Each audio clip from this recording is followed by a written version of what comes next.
You were never taught this in school or anywhere else for that matter, and that's not by accident. The 2008 financial crisis did not just fall out of the sky. It was built, engineered, layer by layer by a system that rewarded risk, disguised it, and then sold it as safety. Banks handed out mortgages to people who could not afford them. Those loans got bundled into mortgage-backed securities and then shipped all over the world, and then came an even more complex instrument that multiplied that risk until the entire thing was a ticking time bomb. Larry Fink and others were all part of this early financial engineering that made this kind of system even possible, but not alone and not by secretly pulling strings, but part of the machine that turned debt into a global product. Then it blew up. Bear Stearns collapsed.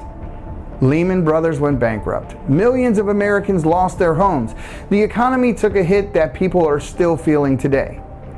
Now here's where Epstein comes in and where you need to be careful. Jeffrey Epstein was not some mastermind behind the 2008 collapse.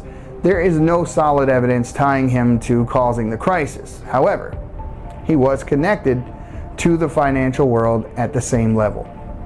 He had relationships with powerful bankers, billionaires, and institutions.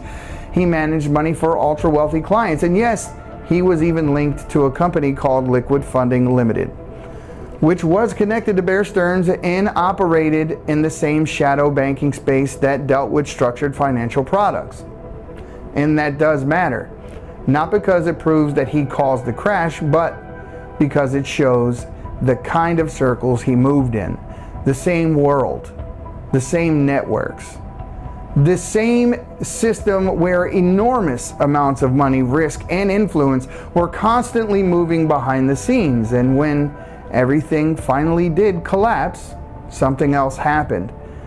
The same institutions closest to the system were brought in to clean it up.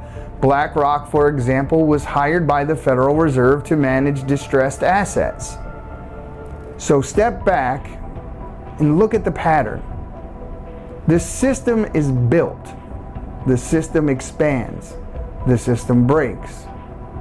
And then the people closest to it stay close to it.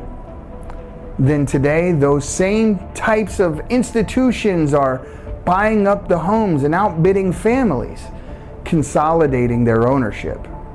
So the question isn't whether Epstein caused the 2008 collapse, because he didn't, at least not based on any real evidence. The question is this: why do the same networks keep showing up at every level of power, money, and crisis? Because once you start seeing that pattern, then you realize it's not random, right?